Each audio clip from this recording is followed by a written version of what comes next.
Welcome, everybody. We are officially live, and today we're covering a very hot topic, Sales Navigator, with honestly a very special guest, Morgan J. Ingram. Morgan, welcome to the webinar. Absolutely happy to be here. Excited to talk about some sales now today.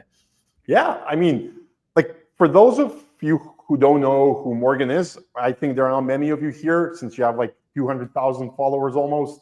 Morgan has been awarded like 4 or 5 times top voice in sales by LinkedIn.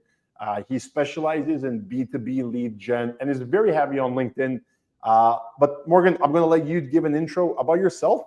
Just one thing, I think like I'd like personally to hear just a little bit more about your backstory and kind of like your journey and evolution into the Morgan we know today. Yeah, so I started off in sales as a sales development rep. So if you don't know what that is, it's someone who does cold calls, cold emails, LinkedIn outbound, all those things. And so that's where I started. I wanted to actually be in marketing, but they told me no. So that's why I went into sales. So I think that's probably most people's story. If you're starting sales, you didn't want to start in sales. You just kind of found you were there. So yeah, I started creating content though about 4 or 5 months into my SDR role. I had a YouTube channel, well, it's still out there, but I had a YouTube channel called the SDR Chronicles. I documented my journey as an SDR, shared my expertise, shared my knowledge, shared just like this sucks and all the things that come with it. And then about a year in, became a manager of that team, and it was about 13 reps that I managed. So it was really ironic because I was the 20th employee at a company called Turnus, and like we had like 20 reps within a year. So it just the company grew really, really fast. And then I went on to work with John Barrows. Some of you may have seen his content. I worked with him for about 3.5 years, focused on sales training, enablement, and external training, et cetera. So those are the things that at least I've been working on. That's like kind of my quick background without going into too much detail. And excited to talk about Sales Navigator. I did it as a rep. I coach people on this. This is the main focus of what I do today and what I coach people on. So I'm excited to dig in. Yeah, absolutely. I mean, 100%. I know you've worked with some big teams as well, like, coached a whole bunch of teams. And I find interesting what you said, like, you wanted to be in marketing. And I think it's starting to make sense, like why you're doing so well, because I think like more and more today, these roles are starting to be more and more blended. You need to be both like very marketing literate. You need to be good at sales. You need to know how to leverage all of these GTM tools. So, it's becoming more and more complex. So yeah, I mean, let's dive into like the nuts and bolts of Sales Navigator. Tell me, like, before we start, like, who is Sales Navigator for? Now, that's a question for you. The question for the audience is, and you can let me know in comments with yes or no, is, are you using or do you have an active Sales Navigator subscription? So Morgan, who is Sales Navigator for? Like, run me through like the most like generic use cases. Yeah, so I would say there's three types of use cases using Sales Navigator for. One is the main one, which is generating leads. So your buyers live on LinkedIn.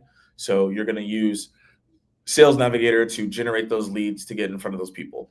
Right, that's like the main function. That's the main focus. That's what you would be like locking into. Like that's like the thing that most people probably hear right now. If you're listening in, like you're trying to figure out how to generate leads, and so that's why people invest into sales now. So that's like number one. Number two is you're trying to find people that you want to engage with on social. So it does show you who's posted in the last 90 days, I think 90 days. And so you can see who to engage with and what type of content is out there. It's a good way to just get started. If you just want to create content, it'll actually show you all those different people. So that's a big thing as well. And then 3 is like a little bit layered deeper. So 1 is like more holistic. Like if you're a solopreneur or even a sales rep, like that's applicable. But from what I've been seeing is that if you're trying to get into larger accounts, so like an enterprise account, like let's say like an Adobe or, things of that nature, Sales Now is really good because you could find all the relationships and people inside of there. It's easier to ask for referrals. It's easier to farm. It's easier to nurture and things of that nature. So that's the other reason that people have it, is it's just easier to nurture and manage all the relationships you have on LinkedIn and stay on top of it. So those would be the reasons. Yeah. No, absolutely makes sense. I mean, like obviously, like lead gen is probably going to be like the primary like point of interest here. But like looking at like lead gen in general, like, or sorry, looking at lead gen specifically through Sales Navigator, like for me, like I look at like all types of outreach in general as a process. So you need to have like a process in place. You need to know what you're doing, what tools you're using, how you're leveraging what you're using. Like, what kind of process have you seen work best and like deliver the best results? Because like just like talking based on experience, like there are two ways you can go about this. One is you can kind of just like A/B test a whole lot of things and just fail and sometimes succeed and then learn from the mistakes, or you can practically like gather knowledge from experts in the industry and kind of just like grab shortcuts where you can. So like, what do you think, like from your experience, is like a process that like makes sense? Like, have you like structurized it? Yeah, so the way I think about everything is system or process, depending on where you live, is that's how I think about it. So we have a system called the 5 C's of social selling, and the other four and 5 C's may not be as applicable to some people here, but the first 3 C's are applicable to everyone. So the C's are clarity, connect, conversations, comment, and content. So those are like the 5 C's that you're looking at when you're looking to engage with anyone.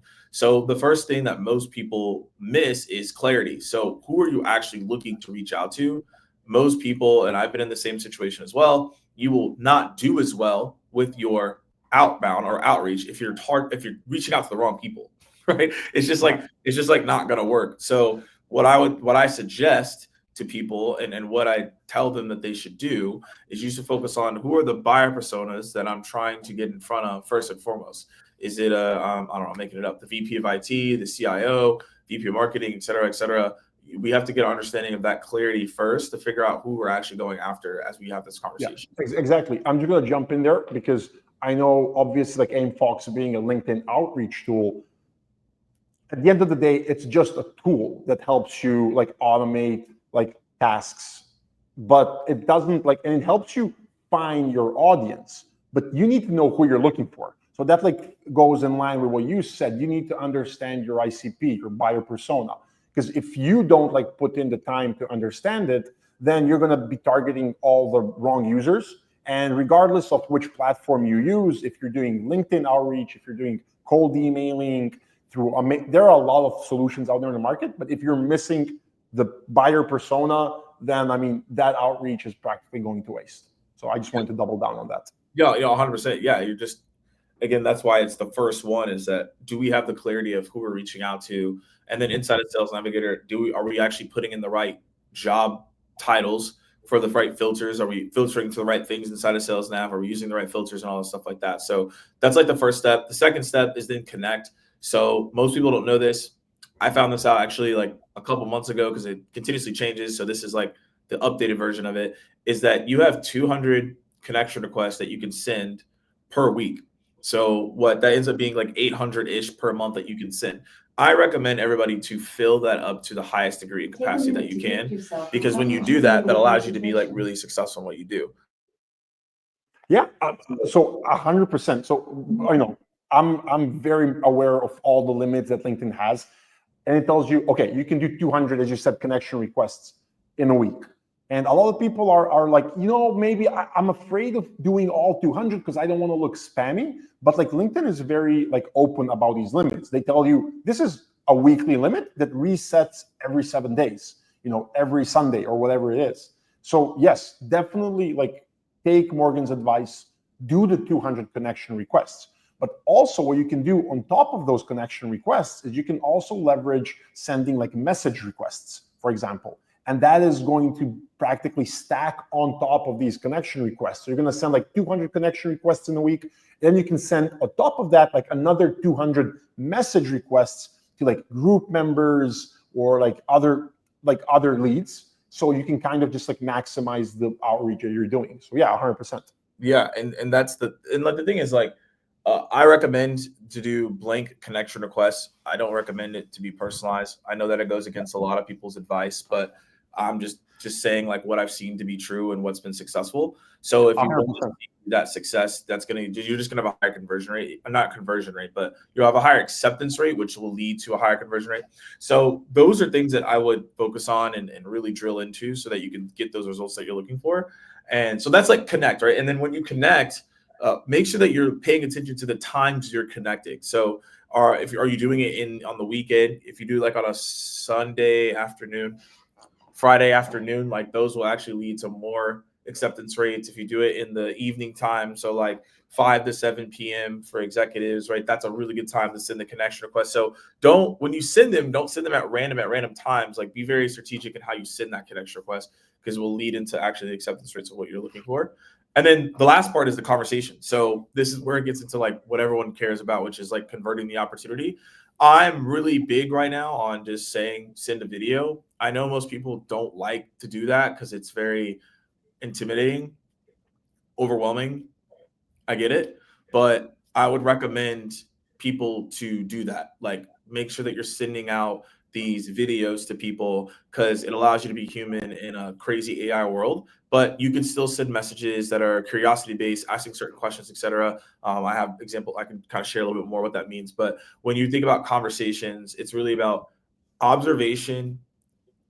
What do you actually provide and a call to action?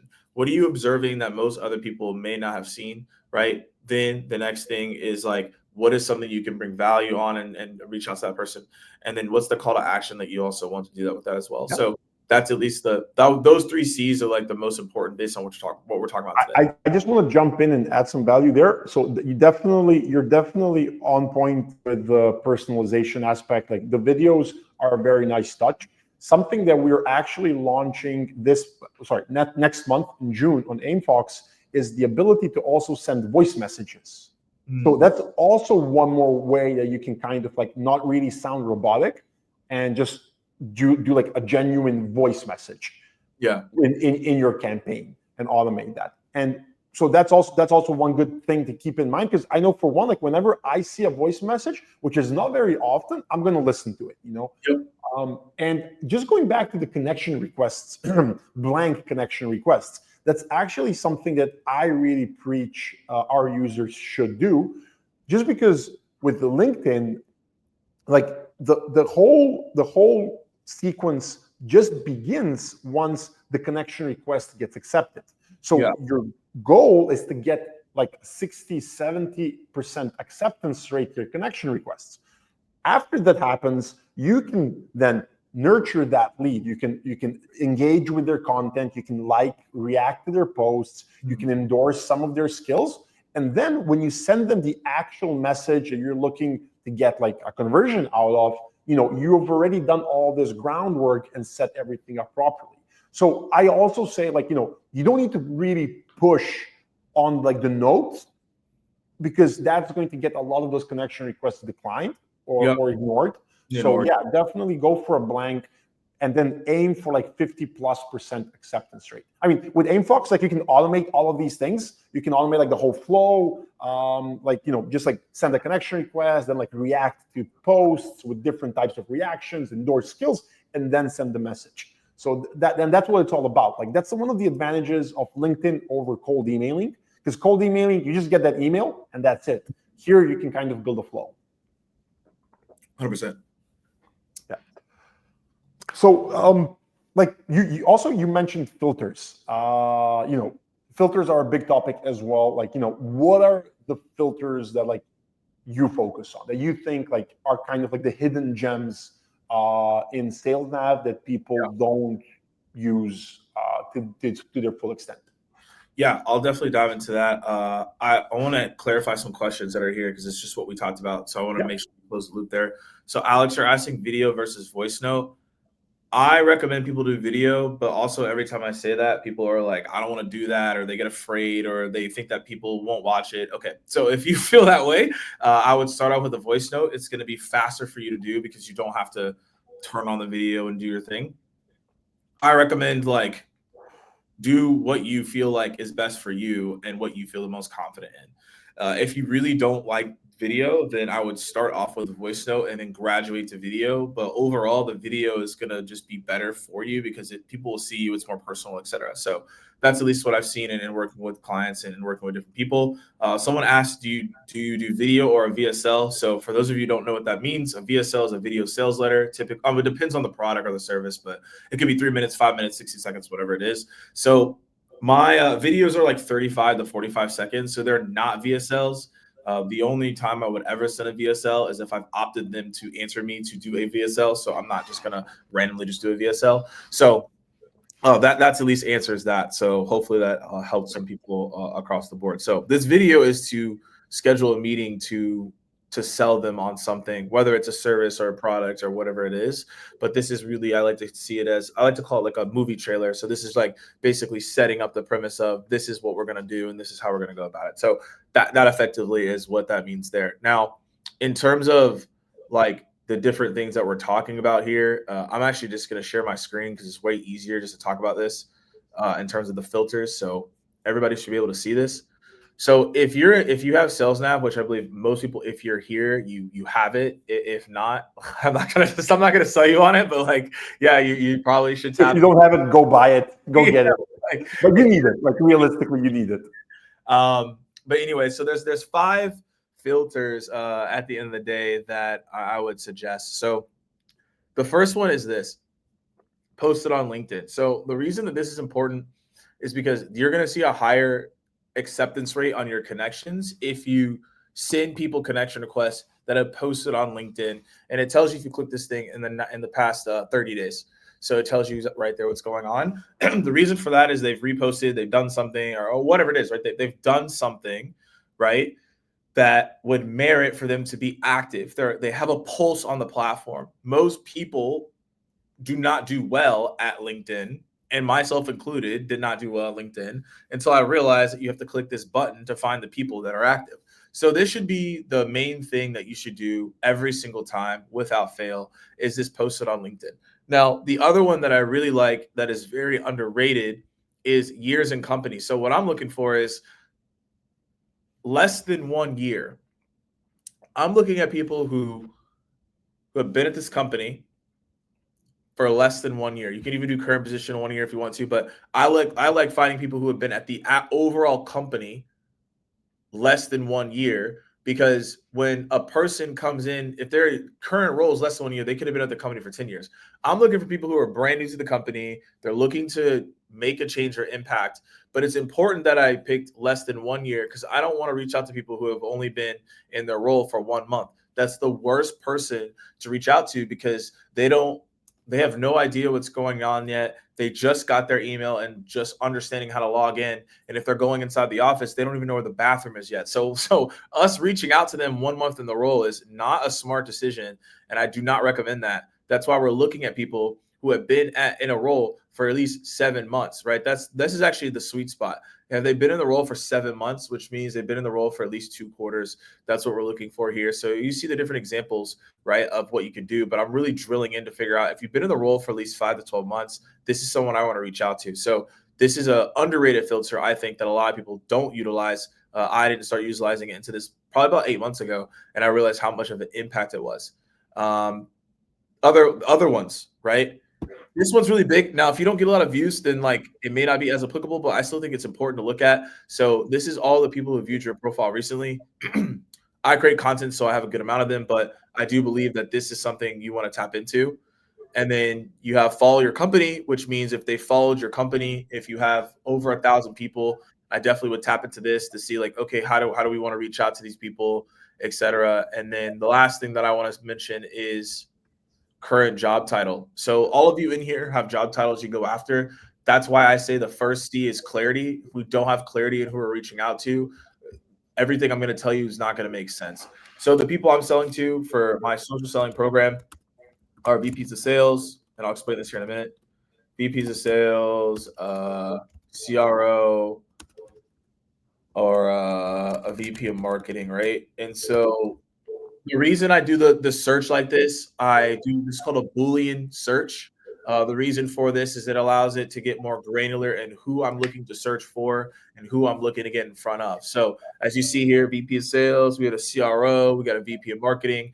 These are the different points, right, that I'm using to reach out to these people so I can get in front of them, right? So this is just, again, another example of how you get in front of the right people so that obviously you can move in the right direction. So VP of sales, CRO, VP of marketing, those are like the main people I'm looking to get in front of. And again, I do this Boolean search, and then now I can then filter from there. So that's just an example.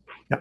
So I'll just jump in. I see one question from Ben Fish. Why would we use Sales Navigator and not what is built into AimFox? Now, honestly, like AimFox and Sales Navigator are not in conflict. They work very well with each other. Like recently, we launched Sales Navigator integration. So the AimFox, Ben, like the AimFox regular search campaign that does not include Sales Navigator, just gives you like the ability to weaponize the search on your own LinkedIn profile. However, you don't get access to all of these special filters that really allow you to narrow down on your audience. Like what Morgan was like showing, for example, with like last posted, that is a filter you get only with Sales Navigator, and it's a filter that I know converts very well. So, it's not like AimFox and Sales Navigator work with each other. You use Sales Navigator to identify the audience, and then you can use AimFox to actually automate the engagement sequences after you've done your Sales Navigator work. Cool. So yeah, and so basically in practice, like everything that Morgan just did on his screen, you would just copy paste that URL from your Sales Navigator, copy paste that into AimFox, and then we would just access all of those leads, and then you could automate the sequences, the engagement sequences that would follow. So yeah, right back at you, Morgan. Neil, can you tell me a little bit more about what your question means? Unless, are you talking about company like building the engagement of the company account, or like building an account list of people you're trying to go after? I'm just trying to understand what that means. I think he's probably referring to like, because you were talking about like follow company, people that follow your company, and a lot of people don't have a lot of followers on the company. So yeah. I think that they would struggle with getting that like initial engagement. But yeah, we can wait for Neil to share some more context on his question. Yeah, basically, okay, we got another one here. What do you do if LinkedIn does ban your account or stop access? Well, as we said, like, LinkedIn prescribes limits that you have to abide with, So you stay with a tool such as AimFox, like you cannot exceed those limits, So as long as you play by LinkedIn's rules, like you are completely fine. Now, what LinkedIn doesn't like is if you are, for example, using fake LinkedIn accounts and things like that. So you don't have anything to worry about as long as you're using Sales Navigator and LinkedIn for what it's intended, and that is B2B communication and B2B generation. But like, Morgan, tell me, like we were talking also like about like, so okay, this is like, for me, like this is like the filtering phase where you like filter and find your audience. So let's say like, we found the audience we want to engage with.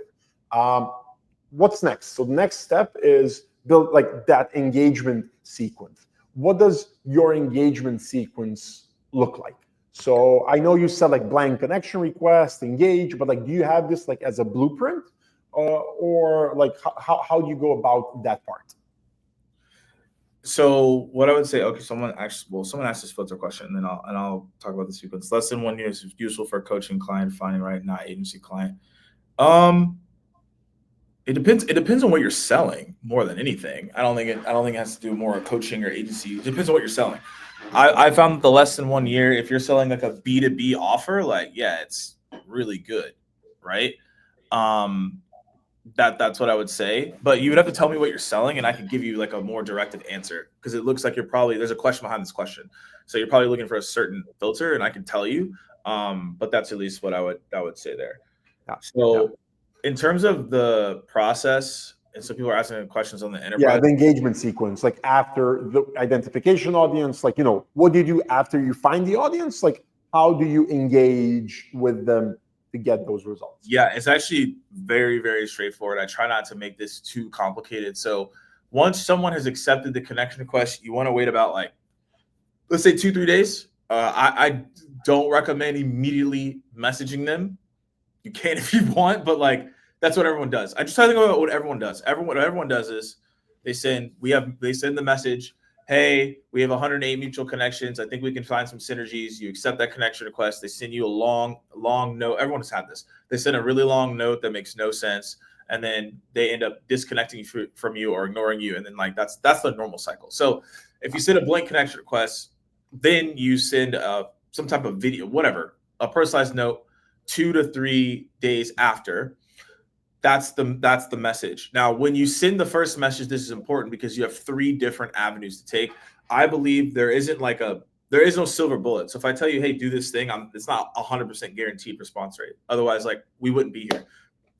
Like I would have figured out be a lot easier. be here, right? So the thing is that you have 3 options. So one is that you can send a video, 2 is you can send a voice note, or 3 you can send like a curiosity-based message. And I could talk about that here in a minute. But basically, that's like a message that's like 200 to 300 characters. When you're thinking about LinkedIn, it's all about being natural and having a conversation. It's not about like, let me write this long formatted out message, because like that's not what the platform is. So then once you send that message, then we wait another 2 days and then you follow up on that message. So my follow-up is like pretty straightforward. It's like, hi, Alex, any feedback on my video, any feedback on my voice note, any feedback on my message? And that's simply it. The reason I say feedback is because people are more prone psychologically to give you feedback. So that's why I ask for feedback, so that people in return can, give me the feedback and say they liked it or they didn't, right? That's the whole point. You want to make sure that you do follow up in this. Like the fortune is in the follow up, as they always say. And if you send a really good message and you don't follow up, that could be missed. And so sometimes I could send a video and maybe someone saw it, but maybe they didn't watch it in the moment. And so following up later is really helpful. And there's obviously different ways on how you can track that with different tools. And we can discuss that here in a minute. But the most important part is the actual process, because I can tell you all these tools, but it doesn't matter if you don't have a process. So the thing is, you want to follow up and ask for feedback. If you want to get more granular, you can also ask, hey, Alex, any feedback on my video? We recently just did this with a client and we saw X, Y, and Z result. Open to seeing more, right? That's like an example. And honestly, I think, sorry for jumping, I think our brains are starting to slowly become like, they're like expecting follow-ups. I know, like when I get certain emails, I'm like, oh, this is interesting. But I'm in the middle of something right now. And I'm just like, I'm going to wait for the follow-up to come in like 3 to 5 days, and then I'll handle it. I'm not going to forget about it because the follow-up is going to come. So I think we're kind of starting to like expect those follow-ups as well. I'm just gonna like add one more thing that like again, it's something because I'm always talking like from the tool perspective, from like AimFox perspective. One of the features that we launched recently is the option to also automate like engagement or reactions to posts and skill endorsements. Mm-hmm. So what I like to tell our users, and honestly to people in the audience, I would like to hear if you are using this feature. So let me know if you are reacting to posts through AimFox. If you're not, you should. Basically, I tell our users, okay, just like first, like react to some posts. Don't just do a like, do like a insightful or love, something that kind of stands out. And just like, again, nurture that lead before sending them the message. But like, it's all in line with what you're saying. And like, especially I see people are liking the video tip you're giving. Well, two key components here. I want everyone to be very mindful of the comment strategy here. because most of the people that you're looking to go after don't post content. Only 1 to 2% of people post content. So I wish everybody posted content because the comment strategy would work to like nurture people up. But it's really important also that you may not find anything. So yeah, that's a good point. So don't spend a lot of time trying to find content to comment on, and it doesn't make sense. Like if they reposted like, "Hey, we're hiring this role," you commenting on that post makes no sense. So I just contextually, like I hear this advice a lot of like, "Hey, what about commenting?" It's like, yeah, okay, but based on the numbers and the actual math, you're not going to be able. You're right. You're right. You're right. You're 100% I always right. say, be mindful. Don't waste your time trying to comment when there is nothing to comment. It's a nice to have, but it's not like a need to have. Yeah. And when you do it, always think, provide an insight, exactly what you said, provide an insight to the post, but always make sure to ask a question in your comment so you start a conversation in the comments.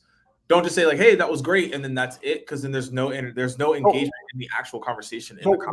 Actually, like comments, like I know there are tools that do commenting. I don't like commenting because, especially like when it's automated, because it just sounds robotic. Yes, now with AI, you can do a lot of these cool things, and there are some cool tools doing it.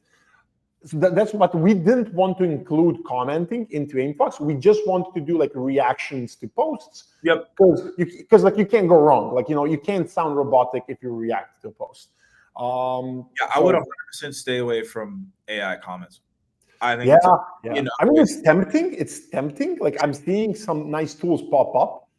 And I kind of like, I was exploring it a little bit, and I was thinking like, should we do this within Aimfox? But I was like, there's just like so much also like reputational risk, it can go wrong very easily. So, and you want to make this a no-brainer for people. This is really important for everybody. This is not only a sales nav lesson, this is a life lesson. Yeah. This is something that's important for everybody. I don't do anything unless I've seen receipts of it done well. Name me a person that you all know that does AI comments well. True. I haven't found that person. So every time you think about AI comments, it's typically terrible. They end up ruining the brand. I have people literally in my head right now that do AI comments, and I actually think less of them right at this point than I did before. I know the people who do AI comments on my posts, and I'm like, and other posts, you can spot them out. You can spot them out. However, I do think that there is a good use case for AI. I know, for example, 100%.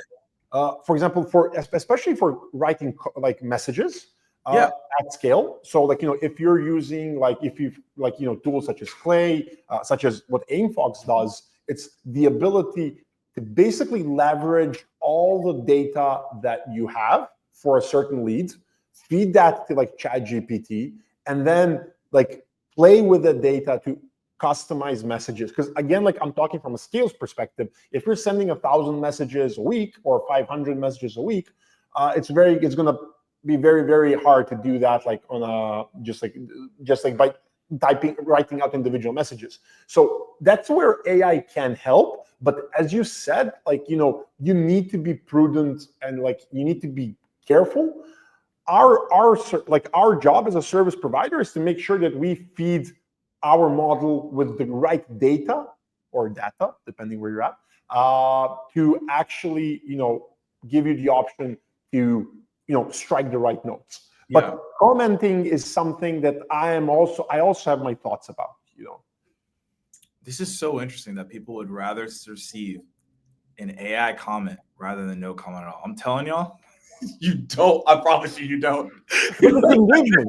At the end of the day, it's engagement. Like everybody who is posting on LinkedIn, like, we're all looking for engagement. We're all looking at those comments and like how many impressions we have. So it's a net, not what you want. So, okay, if you get AI comments, you're going to get more people that will come with AI comments, which means that it's signaling to the algorithm of more people that you don't want to sell to. So it's not good in the long term is what I'm saying. Yeah. Engagement is engagement, but also you get the wrong engagement, because if you have more people commenting that are AI comments, more people that are AI are going to post on your stuff. Yeah. It leads to less buyers, which leads to less money. I don't think anybody here wants less money. That's just what's going to happen. And bottom line is, you're spending money, you're spending time putting time into your content, into research, into topics, and then you're getting engagement that like is not going to give you any value, because at the end of the day, if you really want to use your LinkedIn as a funnel for leads, which is going to like result as a funnel for money, earning money, then like you need to like really like be careful with this stuff. So I'm with you here, Morgan, on that topic. So I mean, but like everything is changing so fast now. I think like we really need to keep our eyes on all of these AI tools, and we need to follow the movements, but we also need to be careful when it comes to what we integrate, because we struggle with this as a service provider as well, like as a tool, like we don't want to like put every shiny new thing in there just for the sake of saying, oh, we have AI. We really want to make sure that our product team tests things, tests use cases, and see how we can actually provide value. Because for us, it's not just like building a tool. I want to make sure that like we also give our users the know-how and to be successful. So that's like the point of these webinars. That's the point of all the features that we give. So I think it's just very important, as you said, just like to understand like what you're doing and to have a process behind it. Yeah, and speaking, like, I'm so pro AI. I'm very deep into it, and I would say it's really good at. So AI at the end of the day is just a mirror. That's all it is. So whatever you're getting back is just whatever you are inputting it into it and what you are articulating. So if you're getting bad outputs, it's more on the user of the input. So when you think about messaging, like that's why I really like it for messaging, because if I get a really good, really good message response, then I can then put that into everything that I'm doing in terms of like continuously getting back really good messaging across the board. So it's a really good multiplication effect. It's a really good factor of what you do at the end of the day. So that's like where I really like it. I use Claude, you can ChatGPT, whatever you want to use, doesn't matter. But like that's like how I think about AI, is that like I'm just going to amplify what's already working, and then so I can consistently do that in the best way possible. Yeah, I mean 100%. I mean, I know like in my day-to-day, I use it for a bunch of different use cases. So I mean, like AI is a whole topic in itself. But like just kind of like recap everything that we've talked about here. So you have LinkedIn as a gold mine for B2B lead gen. LinkedIn gives you certain filters that you can access without Sales Navigator by using their search. And there's already a lot of data there.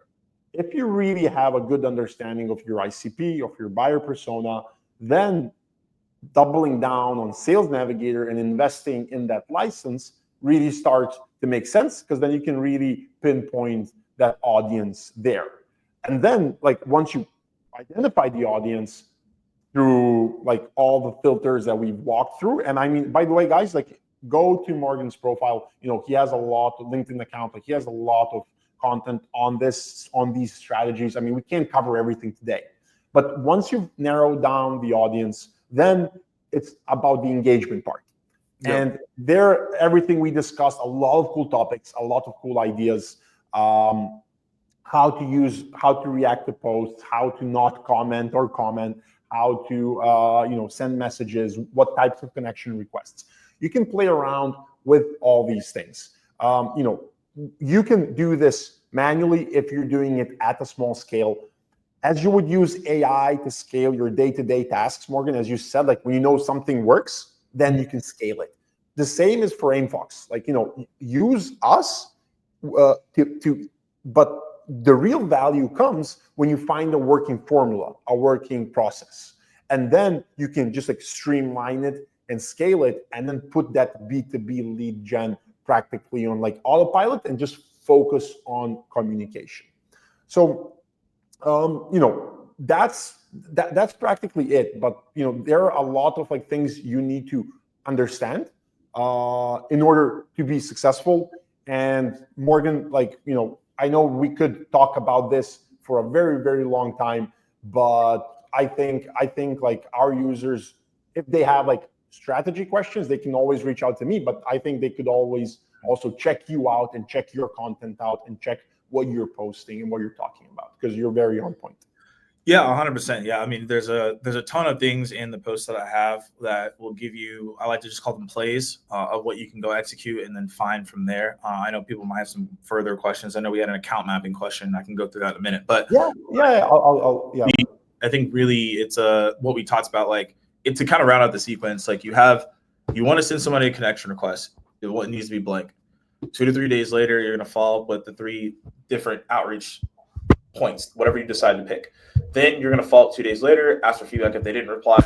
And then on the third message, this is where you can do whatever you want. So I have some people that will send a video, they'll follow up, and then they'll send another video.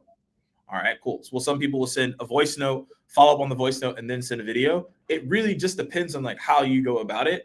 I only just focus on the process. You can do whatever you want and whatever you feel comfortable with. I'm not going to tell you if you do these things exactly it's going to work, because I don't know your personality. I don't know the persona. I don't know where you live. There's a lot of different things out there. Benita, the third piece is it's really optional for you. Some people will send a GIF or GIF or whatever the heck you want to call it, video, a voice note, or they'll send a use case. This again is up to however you want to approach it. I've realized that each market is different and unique, and so what you put there is up to you. But what I recommend is that you do like a voice note or a video in the beginning. You ask for feedback, and then you follow up with another video or a voice note. So it just looks very personal and it's not automated. But again, you can do whatever you want there on that third message. People switch it up between those 4 different options I gave you. Yeah, I'm just going to pull up a question here I see, which is like quite interesting. But you also have to, yes, engagement on your posts in theory helps you promote your post, but it's also very important of who that engagement is coming from. So LinkedIn is going to look at how relevant your engagement is to that audience. So like if you get like a comment from a very relevant LinkedIn profile on what you're posting, then LinkedIn is going to get that impulse saying, oh, okay, this is a good topic that person's audience needs to see. So they're going to practically promote that post. But if you're just getting like fake, like let's talk really quickly about like fake likes, fake comments, and all that stuff. Honestly, for me, almost zero value there, because these accounts don't have the organic the organic health behind them to actually add value. Yes, the numbers are maybe going to look nice, but like impressions are going to be bad, and value is going to be very low. So focus on doing quality content and really organically attracting like very, very relevant leads or very, very relevant people in the space. That would be my take. Yeah. One more question here. Selling to enterprise accounts. Any recommendations on using Sales Navigator to map out departments, hierarchies, connections between people, decision makers? So I don't exactly know how to say your name. I don't want to butcher it. If you have an account, I don't want to butcher your name. I don't want to do that to you. If you have an account, I could literally just like show you, right? But without that, I could literally just pull up something. I'm gonna pull up one real quick. I'll just make it easy. Just pull up like nice, awesome, man. This is awesome that we're able to do this kind of thing live.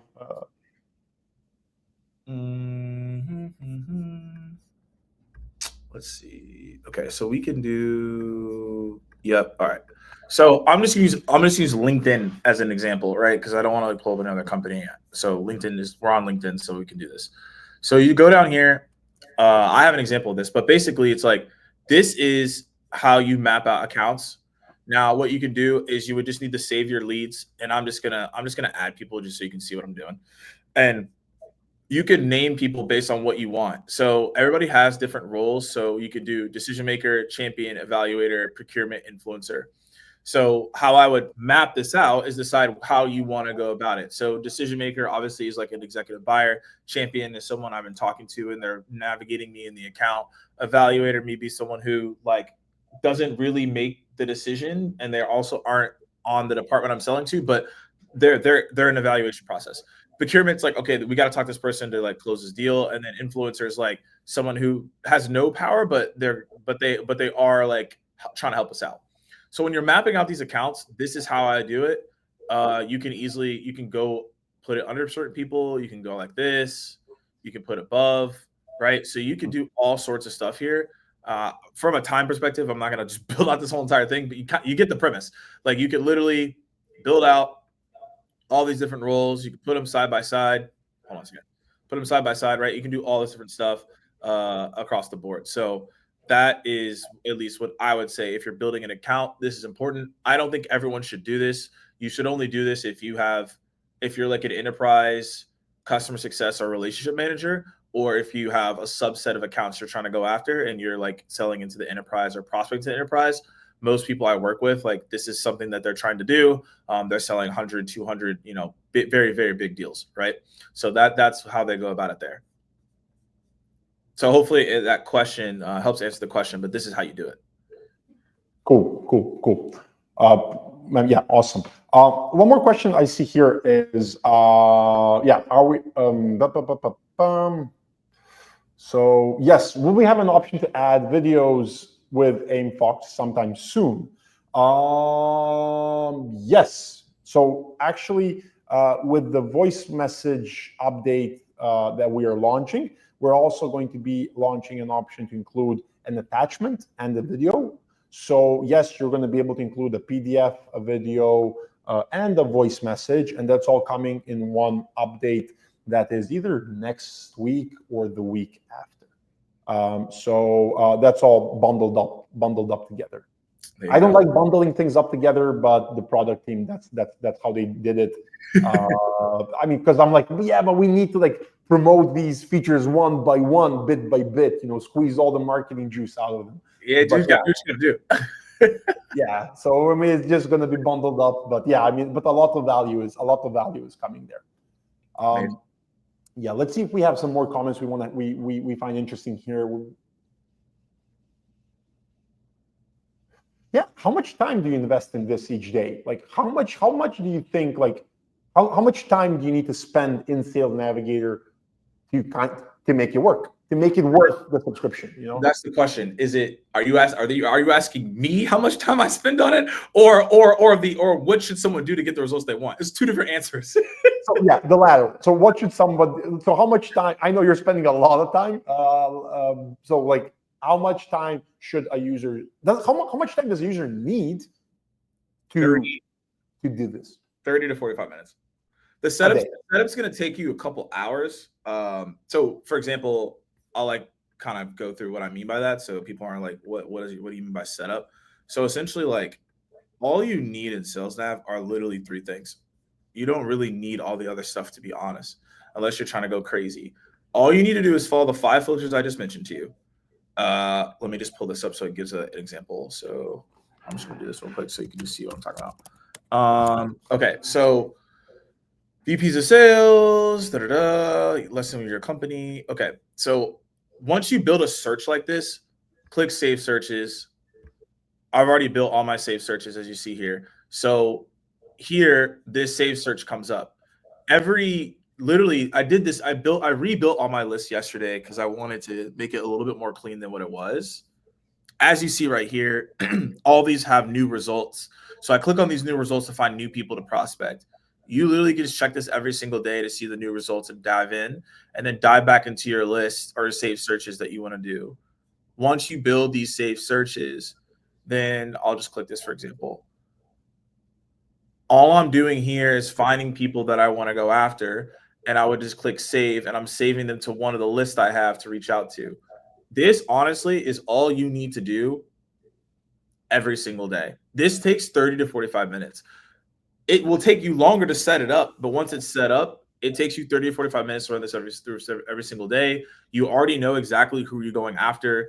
The lead lists are pretty straightforward. I'll like just pull up this example. The lead lists are very straightforward, as you see here. Like, you have everyone that you need. They're in here. This is already these are already being sent out. This is extremely straightforward to do. So this is what I do every single day, and it takes 30 to 45 minutes. I just spend longer because I have to coach on it. But like if I didn't, I would only be in here for like 30 minutes, in and out, and I'd be good. Yeah. Awesome. Well, talking about minutes, we just crossed the 50-minute mark, and I think for me that's when my focus kind of starts dropping. Maybe we have some time for like some last-minute questions. If there are things that like questions we didn't cover. Again, guys, you can always follow up with us on LinkedIn. We're going to do our best to answer as soon as possible. Okay, I see a question from Dan here. I'd love for Alexander to show a more advanced sequence in AimFox and see how Morgan would use it. A more advanced sequence in AimFox. Okay. Sorry? I'm curious what Dan means by more advanced. Like, what do you define that? I think more advanced. I think what he is referring to is like how I would build a sequence with AimFox. So I can like briefly like go through this. So if like this sequence would look like this. So for me, like we would do the whole search. Like I would either use Sales Navigator to find the leads. Once I find the leads, the first thing I'm going to do with AimFox. So I'm going to probably like go for an audience of like 1,000 leads I want to reach out to. And it's going to take me, if I'm doing just connection requests, it's going to take a few weeks if I'm just using one LinkedIn account. If I have like multiple accounts from my team members, then I can go through this list faster. So first thing I'm going to do is we're going to view the profiles of all of those leads, and we're going to send the connection request. As we've discussed, I would suggest keeping that connection request blank. I want to always see 50+% connection request acceptance rate. We go even up to like 75, 80 sometimes when the targeting is right. So that connection request gets accepted. Now I want to wait, and then I want to engage with the most recent posts within 1 or 2 days. So I'm going to engage with those posts. I'm going to react to those posts. I'm not going to do a like. I'm going to do one of the reactions that are going to stand out more. I'm going to endorse some of their skills in 2 days from then. So then when I send them the message or the message sequence, which should include a number of follow-ups, so 3, 4 follow-ups, no problem. Then like the lead, they've already like, they've seen like I've reacted to a few of their posts, I've engaged, I've endorsed some of their skills, I've checked out their profile, and then it makes sense for them to reply to the message that I sent. So that would be a more advanced sequence. Now, something that I would also double down on is the smart time zones feature that we have on AimFox. Morgan, you were talking briefly about how important it is to reach out to a lead at the right time. Now, in AimFox, we have something nobody has, and we don't really promote this enough. It's basically smart time zones. So if we have 1,000 leads, for each and every one of those leads, we're going to identify their individual time zones. And when we reach out to them, you set like 5 to 7 p.m., for example. We are going to make sure it's local time, regardless of where they're at. So is that a scheduled send? Yeah. It's a scheduled send. It's a scheduled send that is going to be sent on their local time zone, regardless of where they're at. So when I react to their posts, it's going to be in that 5 to 7 period, always. When I send them a message, it's going to be to that 5 to 7 p.m. period. So those are some more advanced settings we have. Something that also can be very interesting is we also have an auto translate option. Now, this is like if you want to experiment sending sequences to leads in their local languages. So like if you want to reach out to leads in France and you don't know French, through AimFox, you can use auto translate pretty much like on Airbnb, and where we just use AI and chat in a local language. Now, again, there is a disclaimer here because at one point, like you're not going to be able to. The charade is going to end at one point, so you have to keep that in mind. So these are some of the things. And I see Neil here is saying I had a 60% acceptance rate a few times. You're on the right track. That's where that number should be. The next thing you should focus on, Neil, is reply rates. So make sure you get your reply rates in the 20-30% range. Cool. So yeah, let me see if there's something else. What are the 5 C's? Ooh, so you said 5 C's, you only covered 3. Clarity, connect, conversation, comment, and content. There you go. Comment and content. All very important things. Yeah. I see we're getting some nice support here in the comments. Guys, I think that we can start wrapping this up. Morgan, if you're good with that. I'm good. Hopefully, everyone took away at least 1 or 2 things that you can go execute, and appreciate you having me on. Yeah. And tell me, where can people find you? What's a good place to reach out if they have questions? Yeah, ironically, LinkedIn. Oh. No, yeah, you can hit me up on LinkedIn. That's where you can find me. If you want to know a little bit more from a playbook perspective, I also have a playbook that I wrote out. Basically, it's like, hey, this is how I schedule meetings, and people that have followed that have seen results from it. So you can follow that and tweak it accordingly. And then also we have a done with you program for LinkedIn pipeline generation. This is how we help clients with it. So you can check out our website too. But yeah, the playbook has a lot of the things that you would need to go execute, and makes it super simple to go out there and do what you need to do. Awesome. And just a bit of value I want to give to the people that have that have joined us today. For those of you who are not using AimFox yet, we're thinking about using AimFox, who maybe only tried the free trial. I want to give an extended 30-day free trial to anybody who practically sees this. So all you have to do to get that is just write to me or to Xenia on LinkedIn, or to our chat support, and just reference this video, and we're going to give you an extension, because again, I'm not worried how long the free trial is. I want to make sure that our users can succeed and get value from the tool. And it's these knowledge sharing sessions that I think are going to add a lot of value for our user base, and hopefully even spread the word more about AimFox and about what we're about. So yeah, everybody, thank you so much for joining. Morgan, thank you for coming today and for talking about this topic. And I'm looking forward to seeing more and more of you this year. And yeah, with that, we can end this stream. Everybody, thank you so much. Cheers, everybody. Cheers.